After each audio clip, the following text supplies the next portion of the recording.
Magandang buhay sa lahat. Liza Soberano, puring-puri ang kanyang ilong. Nagkomento, ang cosmetic surgeon, kay Liza Soberano. Ayon sa kanya, sa lahat ng nakita niyang artista, si Liza Soberano, ang pinaka-perfect, ang ilong. Bumagay sa kanyang mukha, ang natural na tanggos ng ilong nito. Perfect ang pagkahulma, ayon kay Doc. Ayon pa kay Doc, madami siyang client, ang gustong ipag-aya, ang ilong ni Liza Soberano.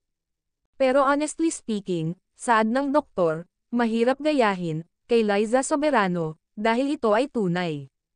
Kumbaga, nag-fit ang ilong nito, sa kanyang mukha. Mapa side view, o mapaharap man, si Liza Soberano. Lalong napapansin, ang ilong nito, at ganda ng pagkahulma. Nabanggit pa ni Doc, na perfect nose, ang meron, kay Liza Soberano. Ang dami ng celebrities ngayon, ang magkakaparehas ang ilong. Pero si Liza Soberano, ang naiiba sa lahat.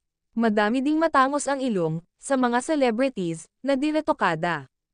Pero kakaiba talaga, ang ilong ni Liza Soberano. Wala talaga siyang katulad. Napaka-perfect ng face nito, na binagayan pa, ng kanyang matangos na ilong. Samantala, Enrique Hill comeback movie, available na din, sa Hawaii Netflix. Talagang umaarangkada, ang comeback movie, ni Ken. Sigaw ng supporters nito, more movie pa, para kay Enrique Hill.